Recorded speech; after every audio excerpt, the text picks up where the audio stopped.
Aujourd'hui, un exercice sur les fonctions. Alors, fonctions, donc sous forme de problème. Donc là, une introduction. Alors, vous prenez un petit temps pour la lire, cette introduction, mais vous ne vous affolez pas si vous ne la comprenez pas. L'introduction, c'est juste en gros l'enrobage de l'exercice. En théorie, même sans cette introduction, vous pouvez faire 99% du sujet quasiment. J'exagère, bien entendu. Alors, on vous parle ici donc de palais en chocolat, donc en forme de goutte d'eau, donc ceci est une goutte d'eau. On vous dit que, la chocolaterie doit pouvoir en fabriquer au moins 80 avec 1 litre de pâte liquide de chocolat. Bon, super, vous avez déjà faim dès le début du sujet. Alors, le demi-contour de la face supérieure du palais sera modélisé par une portion de la courbe de la fonction f définie sur 0 plus infini par cette formule-là. Bon, on comprend à peine ce dont on parle. Vous voyez juste que vous avez une fonction, dont en plus on vous donne la représentation graphique, donc même pas besoin de la taper sur votre calculatrice. Donc on peut deviner que ça représente la forme du contour qui doit être ici, à peu près. Une fois, ne vous posez pas trop de questions, allez directement à l'essentiel. Alors bon, surtout que là ici l'exercice en vous introduisant une nouvelle fonction, la fonction phi, donc définie sur r plus étoile par x carré moins 1 plus 3 ln de x.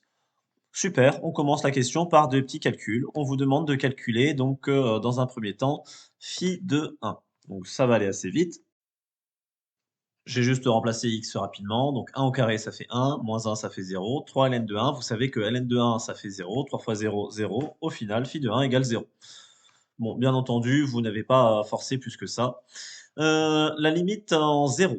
Alors en 0, on vérifie rapidement, x carré moins 1, ça posera pas de problème. Ln de x, donc à vous de connaître vos limites.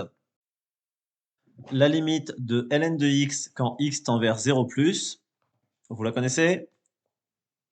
Si vous ne la connaissez pas, je peux vous inviter à utiliser votre calculatrice pour la retrouver, même s'il serait bien de savoir que la limite de ln de x, c'est moins l'infini, que vous le multipliez par 3, ça fait toujours moins l'infini. En cas de doute, votre calculatrice est là pour vous aider. Donc, tout ce que vous avez à faire, c'est taper votre fonction ln de x à l'intérieur, regarder vite fait le graphique et voir qu'en 0, effectivement, vous allez vers moins l'infini. Vous additionnez donc 0 et moins l'infini, vu que c'est, alors c'est x carré moins 1, hop et j'ai fait n'importe quoi, c'est pas 0 ici, c'est, moins 1. Désolé. Donc, x carré moins 1, quand le x tend vers 0, ça fait 0, 0 moins 1, ça fait moins 1. Donc, moins 1, moins l'infini, bon, bah, vous savez que, le moins 1 est négligeable devant l'infini, donc vous avez comme réponse moins l'infini. Encore une fois, vous pouvez taper phi de x sur votre calculatrice pour vérifier la limite trouvée. On vous demande en question petit b, donc d'étudier les variations. Variation, ça fait clic dans votre tête tout de suite. Variation, dérivée. Votre fonction est effectivement dérivable, hein, vous reconnaissez des fonctions que vous connaissez. La dérivée de x carré, c'est 2x. La dérivée de 1, c'est 0. La dérivée de ln de x, c'est 1 sur x. Donc du coup, quand vous avez 3 ln de x, vous vous retrouvez avec 3 sur x. Vous laissez pas ce truc-là moche comme ça, vous mettez tout de suite au même dénominateur. Donc au même dénominateur, vous allez avoir x comme dénominateur commun, et au numérateur, 2x carré plus 3. Alors, vous avez le droit de vous permettre, très honnêtement. Donc normalement, il faudrait faire un tableau de signes, mais on va dire que vous travaillez sur 0 plus l'infini. Donc il est trivial que x ici est positif. Il est trivial ici que x carré est positif, fois 2 positif, plus 3 positif. Donc c'est évident que phi' de x est toujours positif. Vu qu'il est strictement positif, la fonction phi d'origine est strictement croissante sur 0 plus infini. Donc attention avec le mot évident, hein, soyez vraiment persuadé que ce soit évident. Si vous avez une fonction plus compliquée ou si vous n'êtes pas sûr de votre coup, il vaut mieux faire un tableau de signes pour le montrer proprement. On vous demande d'en déduire le signe de phi de x selon les valeurs de x. Je fais un petit tableau rapide. On vient de dire que notre fonction était strictement croissante sur 0 plus infini. Alors, vous connaissez les limites, vous savez que la limite ici en 0, nous avons démontré qu'elle était de moins l'infini. Donc, on n'a pas fait la limite en plus l'infini, mais on pourrait la trouver assez rapidement, c'est plus l'infini. Et on vous a fait calculer phi de 1 qui est égal à 0 et qui du coup, bah, vous permet d'en déduire, rapidement le signe. Vous savez que vous êtes négatif d'abord, que vous passez par 0 et qu'ensuite vous êtes positif. Donc vous pouvez faire le tableau de signes assez rapidement de cette manière. On demande en question suivante de calculer, les limites de f aux bornes de son ensemble de définitions. Alors on passe d'un seul coup de phi à f, hein. Faites attention, on n'est plus en train de parler de la même fonction. Votre fonction f est définie sur 0 plus l'infini. Vous avez cette formule-là. Alors quand on vous dit les limites aux bornes de l'ensemble de définition, c'est bien sûr en 0 plus et en plus l'infini.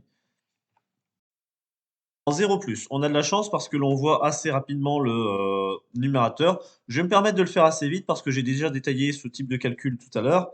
Le numérateur a pour, donc, limite, donc, quand x tend vers 0 plus, donc, 0 au carré, moins 2 fois 0, moins 2, moins 3 fois l'infini. Vous vous retrouvez avec moins l'infini comme tout à l'heure. D'accord, je rappelle, donc ici, c'est le logarithme qui fait la limite. Vous faites la limite du dénominateur. La limite, bon, c'est un petit peu bête, hein, c'est la limite quand x tend vers 0 plus de x, c'est bien sûr 0 plus. Donc vous avez une forme moins l'infini sur 0 plus, qui est une forme déterminée. Par quotient, vous avez le droit de répondre tout de suite. La limite quand x tend vers 0 plus de votre f de x est égale à, je vous laisse 2 secondes de réflexion, moins l'infini. Donc pour celle-là, c'est terminé. Alors, celle qui va être un tout petit peu embêtante, ça va être la limite en plus l'infini. Quand vous regardez celle-ci, alors vous pouvez repérer assez vite que c'est une forme indéterminée. Donc là ici, vous allez avoir plus l'infini, moins l'infini. Alors bon, déjà ça commence mal. Euh, Moins l'infini encore, et encore l'infini au dénominateur. Donc c'est pas pratique du tout. Alors il y a un petit truc que vous allez faire ici avec cette fonction, c'est que vous allez la casser en deux. Je vais la casser en deux parce que là, ici, le ln avec le x, vous savez que vous avez ce qu'on appelle la croissance comparée. Et de l'autre côté, ben, un polynôme sur x, vous savez que vous avez une propriété pour trouver la limite en infini. Voilà, vous la cassez de cette manière et vous allez faire la limite de chacun des termes à part. Première partie, la fraction rationnelle. Donc, quand vous avez un polynôme en haut, un polynôme en bas, quand la limite va vers l'infini, vous savez que vous avez le droit de garder juste le monôme de plus haut degré. Donc là, ici, c'est x carré. Là, ici, c'est x. Et vous faites l'effort de simplification immédiat. X carré sur x devient x, donc du coup, la limite est plus l'infini. Vous faites maintenant la limite du moins 3 ln de x sur x. Donc, je rappelle, ça se fait par croissance comparée. Donc, les deux vont vers l'infini, mais vous savez que le x va vers l'infini beaucoup plus vite que le ln de x. Donc, du coup, c'est l'infini du dénominateur qui va l'emporter, si on peut dire les choses ainsi. Donc, du coup, tout ça va tendre vers 0. Alors, vous pouvez préciser éventuellement 0 plus ou 0 moins, mais ça n'a strictement aucune importance ici. Faites juste le petit effort de dire que vous avez trouvé cette information par croissance comparée. Et vous n'avez plus qu'à conclure. Donc, là, ici, entre ce terme-là et ce terme-là, vous faites une somme. Donc, par somme, la limite de f de x est égale à plus l'infini, vu que vous faites plus l'infini plus 0. Alors, on peut faire un tout petit effort de vérification de ce que l'on a obtenu. Et j'espère que vous avez hurlé quand vous avez vu la petite erreur, la grosse erreur que j'ai fait. Mais surtout, ça permet de voir l'importance de la vérification. Parce que, regardez, ça, c'est les limites de f de x. Vous pouvez la faire sur votre calculatrice, mais rappelez-vous, vous avez le dessin. Alors, en plus l'infini, ça a bien l'air d'aller vers plus l'infini. En zéro, ça a l'air d'aller vers plus l'infini. Sauf que moi, j'ai fait une boulette, ça m'arrive. Moi, j'ai mis moins l'infini. Alors, je réfléchis à où est-ce que je me suis trompé. Alors, ça ici, c'est zéro, tout va bien. Zéro, tout va bien. Moins 2, tout va bien. Alors, ln de x, c'est moins l'infini, mais c'est multiplié par moins 3. Donc, du coup, négatif fois négatif, c'était plus l'infini. D'où l'importance de vérifier ces résultats. Donc là, ici, sans le graphique, j'aurais fait une belle bêtise. Donc, même si le graphique ne vous est pas donné dans l'énoncé, faites l'effort de vérification avec votre calculatrice. Bon, je m'en serais certainement rendu compte en étudiant les variations un petit peu plus loin. À la question suivante, on vous demande de montrer que f' de x vérifie une formule particulière. Donc, bon, ça, c'est juste pour vous donner le résultat pour que vous puissiez faire la suite. Donc là, ici, vous faites f' de x sans vous poser trop de questions. Je repars de la formule de f, qui est un quotient et donc dérivable, une forme u sur v. Donc bien sûr, vous faites le petit repérage de qui est u, qui est v. Alors là, ici, je m'embête à le détailler, mais bien entendu, vous pourriez vous permettre d'y aller directement. Dériver le numérateur, donc le numérateur 2x moins 2 moins 3 sur x, qui doit vous rappeler quelques souvenirs, et la dénominateur, sa dérivée, c'est 1. Nous rappelons vite fait la formule, juste pour tout le monde. Quand vous faites la dérivée d'un quotient u sur v, vous connaissez la formule, vous la ressortez de tête. Donc vous avez v carré au dénominateur et vous avez au numérateur u'v moins v' u. D'accord? Donc vous utilisez cette formule-là. Donc, en appliquant, vous remplacez directement. Vous faites le petit effort de détail des calculs. Alors donc U' multiplié par X. S'il vous plaît, n'oubliez pas vos parenthèses. Donc tout ça est multiplié par X. 2x fois X vous donne 2x carré. 2 fois X vous donne 2x, n'oubliez pas le moins. Moins 3 sur X fois X. Les X se simplifient, il vous reste moins 3. Vous distribuez le 1, le moins 1, attention. Donc ça va vous faire moins X carré, plus 2X, plus 2, plus 3 ln de X. Vous simplifiez rapidement le numérateur et vous allez retrouver exactement ce qui est attendu de votre part, c'est-à-dire x carré moins 1 plus 3 ln de x sur x carré, et vous repérez bien que c'est la formule phi de x que l'on étudiait au départ. On vous demande d'en déduire le tableau de variation de f, donc vous ne refaites pas l'étude de signe, rappelez-vous que phi de x, vous avez étudié son signe tout à l'heure. Le but d'avoir utilisé cette fonction intermédiaire, c'est d'avoir fait déjà l'étude de signe, donc vous ne vous embêtez surtout pas à la refaire. Vous avez votre tableau qui se fait rapidement. Donc phi de x, son étude de signe, je vous rappelle, nous l'avons déjà faite, hein. J'ai juste repris le résultat du tableau de signe que j'avais fait ici tout à l'heure. Bon, au passage, j'ai oublié qu'il y avait une valeur interdite ici en 0. Donc phi de x n'est pas défini en 0 vu qu'il y a un logarithme. ln de 0 n'existe pas, je vous rappelle.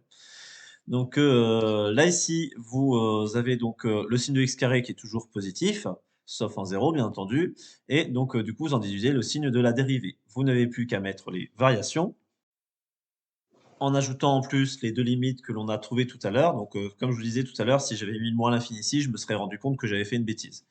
Je vais aussi marquer la valeur qui est là, le minimum. Donc ça me demande juste de faire le petit effort de calculer f de 1.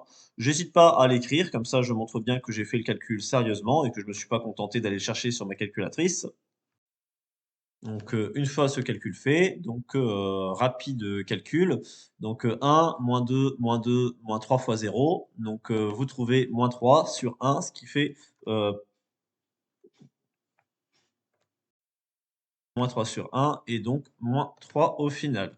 Vous pouvez hop, forcément ça pendant que l'ordinateur bug.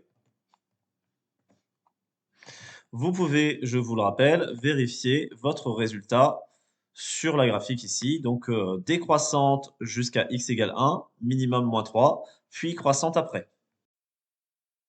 Question 2C. Prouvez que l'équation f de x égale 0 admet une unique solution alpha sur 0, 1. Il vous est simplement demandé de faire la rédaction classique du théorème des valeurs intermédiaires. Rappelez-vous les conditions. Il faut que la fonction soit continue, qu'elle ait donc ces valeurs d'image qui vont passer par la valeur attendue, c'est-à-dire 0.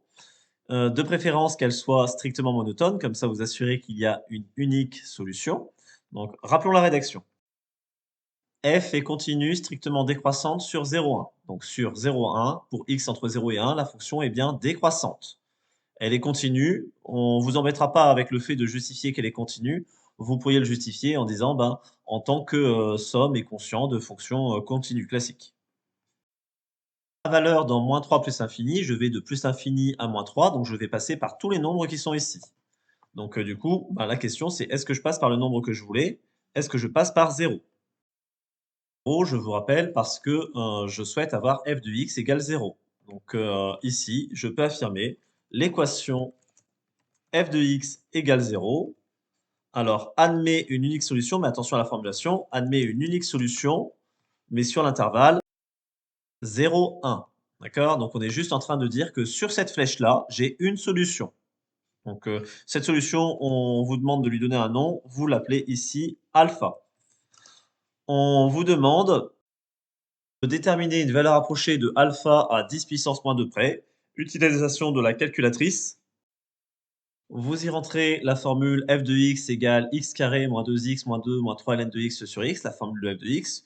Donc méthode conseillable, vous allez sur le graphique. Donc déjà pour avoir un tout petit visuel, donc ben, vous avez deux solutions ici pour f de x égale 0, donc alpha est ici. Vous pouvez donc demander à faire les calculs, donc calculer les antécédents de 0, et la calculatrice vous met directement la valeur ici, donc arrondi à 10 puissance moins 2, 0,41. Vous pouvez voir vite fait l'autre solution qui est de 3,62 à peu près. Dans l'énoncé, lui, il proposait 3,61, donc à 10 puissance moins 2 près, donc ils ont utilisé le terme de valeur approchée et pas d'arrondi, donc je ne peux pas trop leur en tenir rigueur. Alors question D, on vous demande de montrer que cette fonction-là est une primitive de, f sur 0 plus l'infini. Pour vérifier que grand F est une primitive, la seule chose que vous avez à faire, c'est de dériver grand F. Vous dérivez grand F et votre objectif, c'est de vérifier que vous avez bien f de x à la fin. Donc c'est parti pour celui-là. Vous dérivez petit à petit. Alors, 1 demi x carré. Donc, ben, du coup, ça vous fait 1 demi fois 2x. Donc, le 1 demi et le 2 vont simplifier. La dérivée de moins 2x, c'est moins 2. La dérivée de moins 2 ln de x, c'est moins 2 sur x. Et alors, la dernière partie, moins 3 demi fois... Alors, la dérivée de ln de x carré, c'est une forme u carré. Donc, dérivée de u carré, 2 fois u'. Donc u, c'est votre ln de x, la dérivée de ln de x, c'est 1 sur x, multiplié par u. Je vais vous réécrire la formule.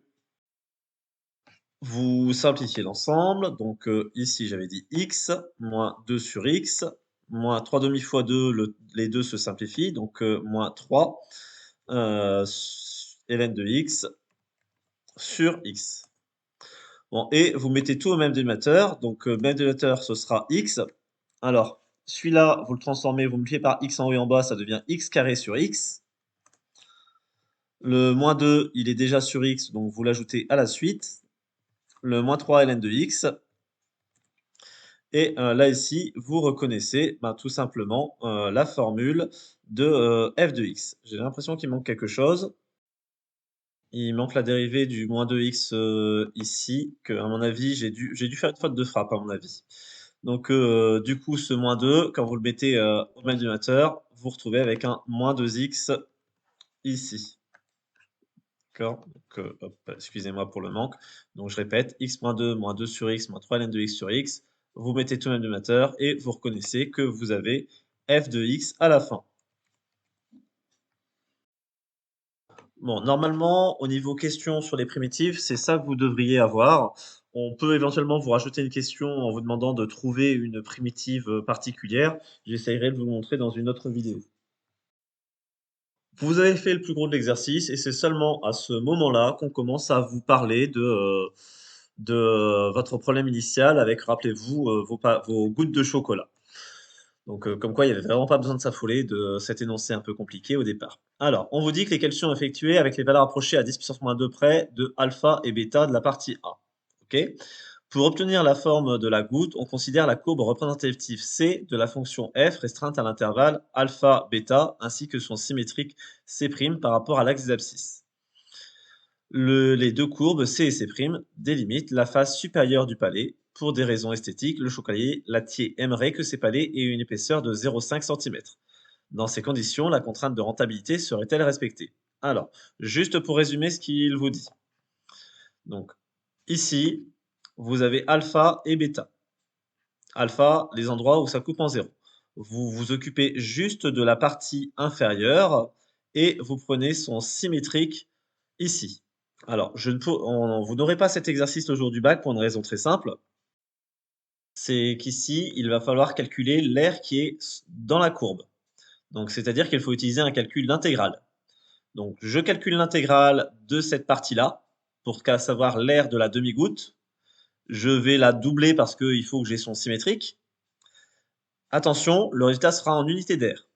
Votre unité d'air ici, c'est 2 cm en abscisse, pardon, 2 cm en abscisse, 1 cm en ordonnée. Donc les petits rectangles ici font 2 cm². Donc il faudra encore multiplier l'air par 2. L'air de votre demi-goutte va vous donner la face supérieure. Vous connaissez la hauteur qui est ici, elle vous est donnée dans l'énoncé tout à la fin. Donc la hauteur est de 0,5. Dès que vous avez la hauteur, dès que vous avez l'air, pardon, vous multipliez par 0,5 pour connaître le volume de votre goutte de chocolat. Le volume sera en centimètres cubes. Vous allez multiplier par 80 parce que vous voulez 80 gouttes et vous allez convertir les centimètres cubes en décimètres cubes puis en litres pour voir si 1 litre est suffisant pour pouvoir compléter ce pour pouvoir faire toutes les gouttes d'eau. Voilà, bon, c'est une question un petit peu difficile. Je vais pas vous la présenter parce que de toute manière, vous ne l'aurez pas le jour du bac. Si certains d'entre vous sont intéressés, n'hésitez pas à me poser la question ou à me proposer votre propre rédaction.